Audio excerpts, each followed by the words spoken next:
y a plusieurs façons de comprendre la réussite. Certaines personnes, quand ils allaient à l'examen, aux examens, lui, le simple fait qu'on dit « Ah, on a vu ton nom sur la liste, tu as réussi », il dit « Ah !»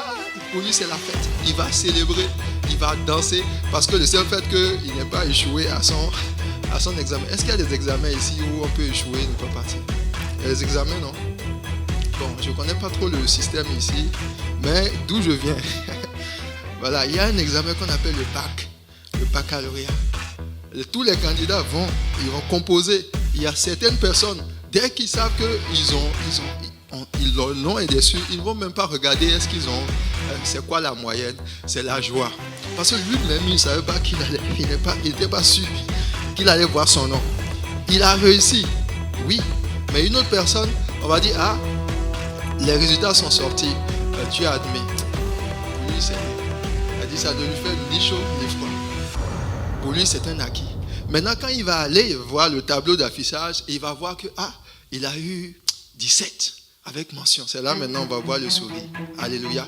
Donc il a réussi, tous les deux ont réussi. Mais il y a une personne qui, sa réussite était conditionnée. Il avait un but. Tout le monde peut réussir, mais la réussite n'est pas la même pour tout le monde. Alléluia. De la même façon, tu peux être en Dieu et tu vas obtenir des choses. Mais pour Dieu, tu n'as pas véritablement réussi. Tu es peut-être dans la moyenne. Est-ce que tu veux être dans la moyenne pour Dieu? Il a montré que la grandeur en Dieu, ce n'est pas une question de tyranniser. Ce n'est pas le fait d'être enflé parce que tu as un poste de directeur, de président, etc. Et c'est ça qui fait de toi une grande personne. Voilà. Et on dit, ah non, moi je suis quelqu'un dans la vie. Parce que tu as un poste élevé. Ça là, ça ne te fait pas devenir grand aux yeux de Dieu. Ce qui fait de toi une personne de valeur, c'est ta capacité à devenir un serviteur. Alléluia. Donc que le travail que tu as ne te séduise pas, que les richesses même que tu vas avoir ne te séduisent pas. Parce que la Bible va dire qu'à la fin des temps, lorsque nous allons rencontrer le Seigneur, il y a des gens qui ont eu des vies dans l'opulence. Ils avaient de l'argent, ils avaient des trésors, mais aujourd'hui on ne se souvient même pas d'eux. Alléluia. On ne se souvient pas d'eux. Pourquoi? Parce qu'ils ont passé le temps à chercher à devenir grands, mais pas grands selon Dieu, mais selon ce monde. Alléluia.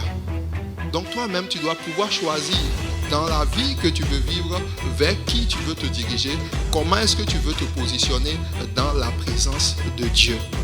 Donc Jésus ici leur donne une leçon. Il dit, c'est vrai, dans ma présence, vous êtes mes disciples. Et il y a des places d'autorité, des places où mon Père qui est dans les cieux va vous donner. C'est des places de grandeur. Et chaque enfant de Dieu, quel que soit là où tu te trouves dans ta marche avec le Seigneur, il y a une place que ton Père a choisi de te donner. Que cette place-là, elle n'est pas destinée à une autre personne. Est-ce que tu sais cela? Alléluia. Donne un bon amen à Jésus. Et je vais te montrer qu'il faut que tu l'occupes. Il faut que tu l'aies. Et cette place-là, c'est une place de joie, c'est une place de paix, c'est une place d'allégresse. C'est une place où lorsque Dieu te révèle cela, tu dis Seigneur merci, parce que tu m'aimes tellement que tu as choisi de me donner des bonnes choses. Gloire à Jésus.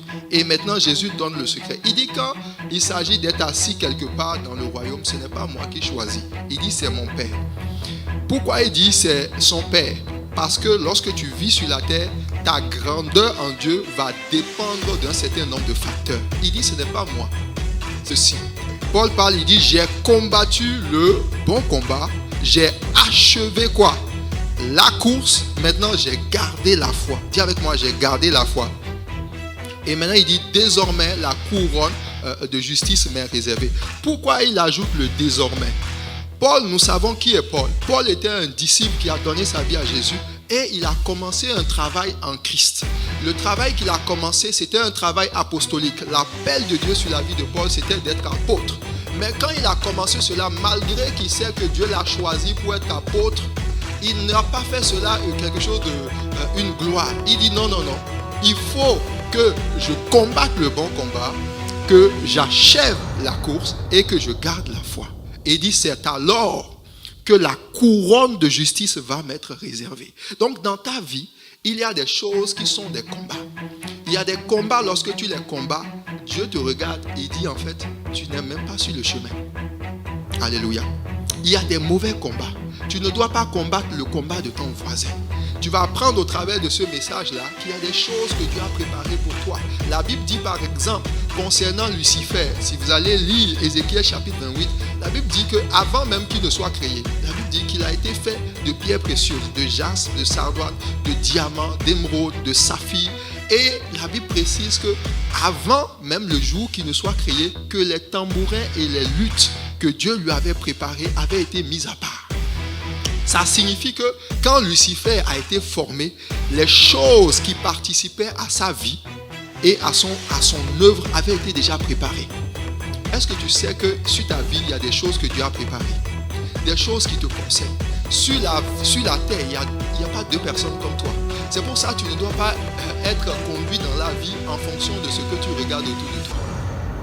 Quand tu regardes ce que telle personne fait, on dit, ah, telle personne est en train de faire un commerce de poutine. Toi, tu dis, ah, c'est le commerce de poutine qui marche. Et tu te lances dans un restaurant de poutine. Dis à ton voisin, est-ce que Dieu t'a appelé dans le commerce de poutine?